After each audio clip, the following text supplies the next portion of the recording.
மையம் நிகழ்ச்சிக்கு மீண்டும் உங்களை வரவேற்கிறேன். பெண்களோட கர்ப்பப்பை மேல இருக்கிற அதிகாரம் யாருக்கு இருக்கு, அதனோட உரிமை யாரு கொண்டாடுறாங்க, அதை பத்தி தான் நம்ம பேசிட்டு இருக்கோம். தொடர்ந்து பேசலாம். ரேச்சல், இந்த பெண்களோட கர்ப்பப்பையோட முக்கியத்துவம் அது ஏன் இருக்கணும் அப்படின்னு சொன்னீங்க. இந்தியன் கான்டெக்ஸ்ட்ல பார்க்கும்போது எப்படி மனேகா காந்தி சொன்னாங்களோ, மேரிட்டல் ரேப் வந்துட்டு இந்தியன் கான்டெக்ஸ்ட் ஒத்து வராது, இந்தியாவிலலாம் வேற மாதிரின்ற மாதிரி கர்ப்பப்பை இந்தியாவை பொறுத்த வரைக்கும் பார்த்தா அதிகமாக ஆண்களோட கட்டுப்பாட்டில் இருக்கிற ஒரு தோற்றம் தான் இருக்குது. அப்படி பார்க்கும்போது குழந்தை பெற்றுக்கணும் அப்படின்னு முடிவு பண்ணுற இடத்துல, அதை பெற்றுக்கிறது பெண்ணாக இருந்தால் கூட அதை முடிவு பண்ணுற இடத்துல ஆண்கள் தான் இருக்கிறாங்கன்னு தோணுது. நீங்கள் ஒரு மருத்துவராக நிறைய பெண்கள்கிட்டையும் நீங்கள் பேசியிருப்பீங்க. அவங்க இந்த குழந்தை பெற்றுக்கிற ப்ராசஸ் பற்றி என்ன சொல்கிறாங்க? ஒரு சிலர் ரொம்ப ஷாக்கிங்காக என்ன நடந்துச்சுன்னே தெரில, நான் கன்சீவ் ஆகிட்டேன். என் ஃப்ரெண்ட்ஸே நிறைய பேர் சொல்லியிருக்காங்க என்ன நடந்துச்சுன்னே தெரில, கன்சீவ் ஆகிட்டேன்னு.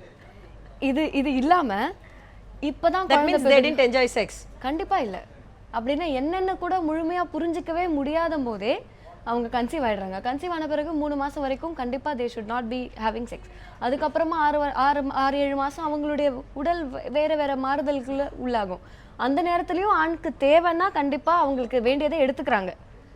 அதுக்கப்புறமாவும் ஒரு மாதிரி ஒரு கஷ்டத்தில் இருக்க வேண்டியது ஒரு பெண்ணு தான். இது முடிஞ்சு பெற்றதுக்கப்புறம் நம்ம தான் அம்மா ஆயிட்டோம்னா உடனே உலகத்தில் இருக்க எல்லாத்தையும் மறந்துடுவோம். நான் நிறைய பெண்களை கேட்குற ஒரு விஷயம், கல்யாணத்துக்கு முன்னாடி வரைக்கும் எவ்வளோ அழகா உடம்ப நல்லா பார்த்துக்கிட்டு கொஞ்சம் மேக்கப் பண்ணிக்கிட்டு தன்னை நேசிச்சுக்கிட்டு எவ்வளோ அழகாக இருக்கீங்க, ஏன் கல்யாணம் ஆனோடனே இது உங்கள் கல்யாணம் தான் ஆயிடுச்சுன்ற ஒரு வெறுப்பா, இல்லை கூட இருக்க இந்த மூஞ்சிக்கு இது போதுன்ற வெறுப்பான்னு எனக்கு தெரியல. கல்யாணம் ஆனதுக்கப்புறம் ஒன்றுமே பார்த்துக்கிறது கிடையாது. குழந்தை பெற்றதுக்கப்புறம் அவ்வளோதான், உலகமே குழந்தை மட்டும்தான். அதுதானே தாய்மை. ஒரு குழந்தைக்காக எல்லாத்தையும் தியாகம் பண்ணி அவன் அந்த குழந்தைய நல்ல ஒரு குழந்தைய அந்த நாட்டுக்கு வளர்த்து எடுக்கிறாங்க இல்லையா, அதுதானே தாய்மை. அதுதான் தாய்மைன்னு உங்களே பேச வைக்கிற அளவுக்கு, நம்ப வைக்கிற அளவுக்கு திணிச்சிருக்காங்கன்றதான் நிஜம். தாய்மைனா என்னோட சாய்ஸ், நான் எப்படி தாயா இருக்க விரும்புறனோ அப்படி இருக்கலாம். தாய்மைனா இப்படி தான் இருக்கணும்னு ஒரு பாக்ஸ் போட்டு அந்த பாக்ஸ்குள்ளே யாரையும் அடைக்கிறதுக்கான தகுதியோ உரிமையோ யாருக்குமே கிடையாது. இதுதான் தாய், அதுதான் தாய், இப்படி தான் இருக்கணும்னு நமக்கு திணிச்சிட்டாங்க. நமக்கு பிடிக்கவே இல்லைனாலும் நம்ம அப்படியே இருந்துக்கணும்னு நம்ம நினச்சிக்கிட்டு இருக்க ஆரம்பிக்கிறோம். இங்கே தான் தப்பு நடக்குது. குழந்தைய பெற்றெடுக்காத அன்னை தெரசா தான் அதிகமான தாய்மையோடு இருந்தாங்க இல்லையா? கண்டிப்பாக. ஸோ தாய்மைன்றது வெறும் பெண்ணுக்கே உரிய விஷயமே கிடையாது, ஆணுக்கும் உரிய விஷயம்தான். அது எல்லாருக்குமே இருக்கக்கூடிய விஷயம். ஸோ தாய்மை இதெல்லாம் ரொம்ப நல்ல விஷயமாச்சு, நீங்கள் மட்டும் வச்சுக்கோங்கன்னு ஒதுக்கி விடுறது ரொம்பவே தப்பான விஷயம். அண்ட் ரெண்டாவது, பெண்கள் என்ன பண்ணுறாங்கன்னா தான் தாய் அப்படின்ற ஒரு எண்ணத்துக்கு வந்துடுவாங்க. கல்யாணம் ஆனோடனே நான் தான் மனைவி, உலகத்திலே நான் தான் மனைவின்ற ஒரு ஐடியா வந்துடும். குழந்தை பிறந்தோடனே தான் தாய். ஸோ தாயின்னு யாரெல்லாம் ஒரு வரைமுறை கொடுத்துருக்காங்களோ அதெல்லாம் எப்படியாவது கஷ்டப்பட்டாவது அதை பண்ணிடுவாங்க. 2 நாள் சாப்பிடல என் குழந்தை எக்ஸாமுக்காக. 10th ஸ்டாண்டர்ட் படிக்கிற குழந்தையோட அம்மா சொல்லும் போது, இந்த மாதிரி உங்கள் எக்ஸாமுக்கு படிச்சிருந்தீங்கன்னா நீங்கள் எவ்வளோ பெரிய ஆளாக இருப்பீங்கன்னு நான் அவங்கள லைஃப்பில் விட்டாச்சு. விட்ட எல்லாத்தையும் குழந்தை மேலே திணிச்சு அடுத்தவர்களுடைய பார்வையில் குழந்தைய ஒரு நல்ல, அவங்களுக்கு இந்த சோ கால்டு நல்ல குழந்தையா உருவாக்கணுன்றது தான் அவங்களோட எண்ணமாகவே வச்சு வாழ்க்கையை மொத்தம் வேஸ்ட் பண்ணுறாங்க. இது பேர் அர்ப்பணிப்புன்னுவாங்க, நான் அதை வேஸ்ட்டுன்னு சொல்லுவேன். தனக்குன்னு வாழ முடியாத ஒரு வாழ்க்கை, தன்னையே பார்த்துக்க முடியாத ஒரு வாழ்க்கை வாழ்ந்து என்ன பயன்? இல்லை, அப்படி இல்லாமல் குழந்தை பெற்றுக்காமல் இருக்கிறவங்கள இந்த சமூகம் மலடி அப்படின்னு சொல்லுது. அப்படி இல்லாட்டி நிறையா இப்போ அறிவியல் வளர்ந்துருக்குது, எப்படியாவது கஷ்டப்பட்டு தாயாயிருங்க, ஒரு ஐவிஎஃப் ட்ரீட்மெண்ட் எடுத்துக்காங்க, இல்லாட்டி ஒரு வாடகைக்கு ஒரு கர்ப்பப்பை எடுத்து உங்களுடைய, அதுலேயும் இன்னும் நான் நிறைய படித்து கொஞ்சம் ஷாக்கிங்காகவும் ஆயிட்டேன் நான். உங்களுடைய எக்கு, அதாவது அந்த கரு முட்டை அந்த மனைவியோடது இல்லாம இருக்கலாம், ஆனா அந்த ஸ்பெர்ம் விந்து அந்த கணவனுதா தான் இருக்கணும் அப்படின்ற முறைக்கெல்லாம் அறிவியல் வந்துருச்சு. எப்படியாவது அறிவியல் மூலமாவது தாயாயிரணும்னு நினைக்கிறாங்க. தன்னை பெண்ணுன்னும் ஆணுன்னும் குழந்தை பெற்றா மட்டும்தான் நிரூபிக்க முடியும் அப்படின்ற ஒரு சோஷியல் மித்துனால தான் இதெல்லாம் நடக்குது. நான் ஏற்கனவே சொன்ன மாதிரி தாய்மை, பெண்மை இது எல்லாமே ஆணுக்கும் இருக்குது. இது புரிஞ்சாலே இந்த பிரச்சனை வராது. என்ன பண்ணுறாங்க, நீங்கள் சொன்ன மாதிரி ஐவிஎஃப் எல்லாம் எடுத்தால் ரொம்ப வேடிக்கையான விஷயங்கள் நடக்குது. பேஷண்ட் ரொம்ப தெளிவாக போகிறாங்க, 2-3 முறை ஃபெயிலியர் ஆகும் பரவாயில்லைங்கன்னு அப்படி தான் போகிறாங்க. நான் அவங்களை கேட்குறது ஒரே கேள்வி தான், 4-5 முறை ஃபெயிலியர் ஆகி அத்தனை கெமிக்கல்ஸையும் உள்ளே வச்சுக்கிட்டு அதுக்கப்புறமா நீங்கள் பெற்றெடுக்கிற குழந்தை ஹெல்த்தியானதாக இருக்கும்னு நம்புறீங்களா? பெற்றால் தான் பிள்ளைன்னு நினச்சிட்டு இருக்கீங்களே, முதல்ல வளர்த்தால் தான் பிள்ளை சொல்லுவாங்க. நிறைய பேரண்ட்ஸ் 10 வருஷமாக குழந்தை இல்லாமல் இருந்துட்டு என்கிட்ட கிளினிக் வரும்போது சொல்லுவாங்க, நான் எடுத்த உடனே அடாப்ஷன் பண்ணிக்கோங்கன்னு. நீங்கள் பெற்றுக்கணும், நான் குழந்தை தானே வேணும், ஊரில் 1008 குழந்தை இருக்குது, எடுத்து வளங்க, குழந்தை தானே வேணும், அவ்வளோ இருக்குது எடுத்து வளர்க்கலாமேன்னு போது அவங்க சொல்லுவாங்க, இல்லை எங்களை மாதிரி ஒரு குழந்தைக்கூட ஐடியாலஜிஸ் மாறும், எங்களை மாதிரி குழந்தை இருக்காது அப்படின்வாங்க. குழந்தை எங்கே வளருதோ அதுக்கேற்ற மாதிரி தான் இருக்க போகுது. யார் வீட்டிலேருந்தோ ஒரு குழந்தை தூக்கிட்டு வந்து என் வீட்டில் வச்சேன்னா அது என்ன மாதிரி தான் வளரப்போகுது, நான் வளர்க்குற மாதிரி வளரப்போகுது. என் வீட்டு குழந்தை வேற எங்கேயாவது போச்சுன்னா அவங்கள மாதிரி தான் வளரப்போகுது. ஸோ பெற்றவர்கள் மேலேயே அவங்களுக்கு நம்பிக்கை இல்லை, அந்த தாய் தகப்பன் ஸ்தானத்தில் இருக்கவங்களுக்கு அவங்க மேலேயே நம்பிக்கை இல்லாததுனால எப்படியோ ஒன்று அவங்க ஜீனாவது அவங்கள காப்பாற்றுன்ற ஒரு எண்ணத்தினால வாடகை தாய்முறை என்னென்னமோ பண்ணி குழந்தைய பெற்றுக்கணும் அப்படின்றது ஒரு தாட். இதை பற்றி நிறையா படித்தோம் நாங்கள். டைம்ஸ் ஆஃப் இந்தியாவில் ஒரு கட்டுரை வந்திருந்தது. அதில் ரொம்ப கொஞ்சம் சொல்கிறதுக்கு எனக்கு கஷ்டமாக இருக்குதுன்னு கூட நான் சொல்லுவேன். அதில் சொல்லியிருக்காங்க, நிறைய பெற்றோர்கள் வந்து இந்த ஸ்பெர்ம் பேங்க்குக்கு போகிறாங்க.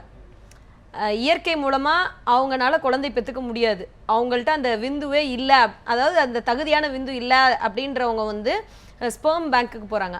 அவங்கள வந்து போய் கேட்குறவங்க அவங்களுடைய முதல் டிமாண்ட் என்னவா இருக்குன்னா, எனக்கு ஒரு பிராமின் மேனோட ஸ்பெர்ம் கொடுங்க அப்படின்னு கேட்குறாங்களாம். இது டைம்ஸ் ஆஃப் இந்தியா பத்திரிகையில் வந்த செய்தி இது. இதை எப்படி பார்க்குறீங்க? அந்த ஸ்பெர்மில் இருக்கிற குவாலிட்டிஸ் தன்னோட குழந்தைக்கு வரும் அப்படின்னு நம்புகிறாங்க அவங்க. இந்த நம்பிக்கையான தாய்மார்கள் இருக்காங்க, அப்படி நம்பிக்கையான சமூகம் இருக்கு. அவங்களுக்கு அவங்க படிச்சிருப்பாங்க, நல்லா அவங்களுக்கு நிறைய தகுதிகள் இருந்திருக்கும், அதனோட குவாலிட்டிஸ் வந்து தன்னோட குழந்தைக்கு வரும் நம்புறாங்க. அந்த அதை பத்தி கொஞ்சம் தெளிவுபடுத்துங்க ஒரு மருத்துவரா. ரொம்ப இதை கேட்கும் போது உண்மையா என் மனசுல வர ஒரு வாக்கியம் என்னன்னா, சாதிதான் இந்த சமூகம் என்று வீசும் காற்றில் விஷம் பரவும்னு இருக்கு எனக்கு.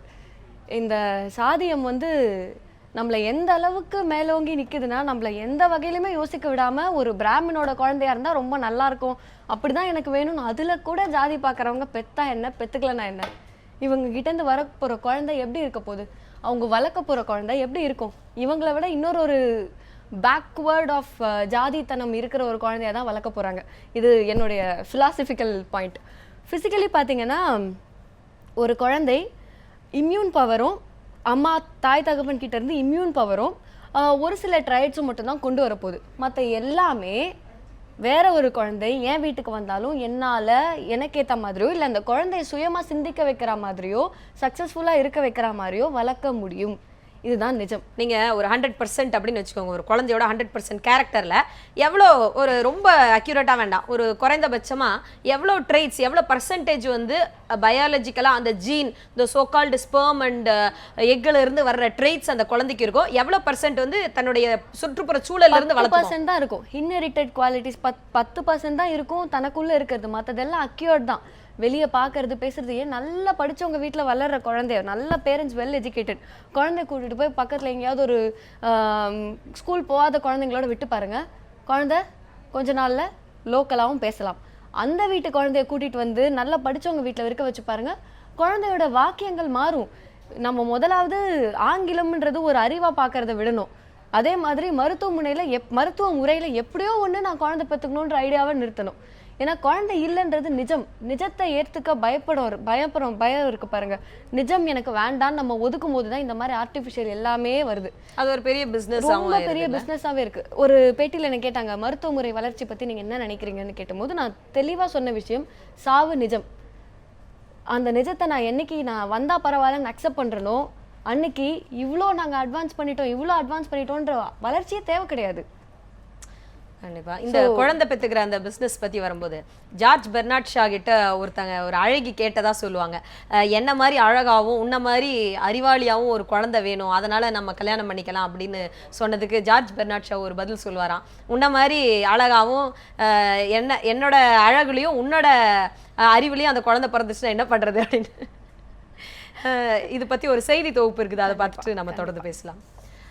நிறைய பெண்களுக்கு தாய்மை அடையிறது அப்படின்னாலே குழந்தை பெற்றுக்கிறது தான் அப்படின்னு இந்த சமூகம் சொல்லி வளர்த்துருக்குது. அதனால எப்படியாவது தாயாயிரணும், எப்படியாவது குழந்தை பெற்று இந்த சமூகத்துல சோகால்டு ரேஸ்ல நான் வின் பண்ணிடணும் அப்படின்னு நிறைய பெண்களை வந்து ஃபோர்ஸ் பண்ணி அந்த ரேஸ்ல தள்ளி விடுற மாதிரியான தோற்றம் இருக்குது. அந்த மாதிரி நிறைய பெண்களை நாங்கள் சந்திச்சோம். அவங்க நிறைய வழிகளையும் நிறைய கசப்பான அனுபவங்களையும் எங்கள்கிட்ட பகிர்ந்துக்கிட்டாங்க. வாடகை தாய், அதாவது வாடகைக்கு ஒரு கர்ப்பப்பையை வாடகைக்கு எடுத்து அந்த தாய்க்கு பணத்தை கொடுத்து தன்னோட குழந்தைய பெத்தெடுக்கிற ஒரு சூழல், அந்த அறிவியல் வந்து இங்க பெரிய பிசினஸா பரவிட்டு இருக்குது.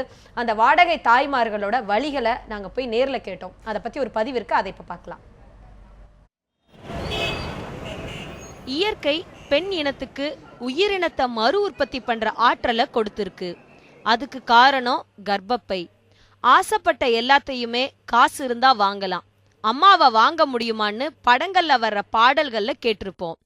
ஆனா இன்னைக்கு நவீன அறிவியல் காசு இருந்தா குழந்தைய வாங்க முடியும்னு நிரூபிச்சிருக்கு.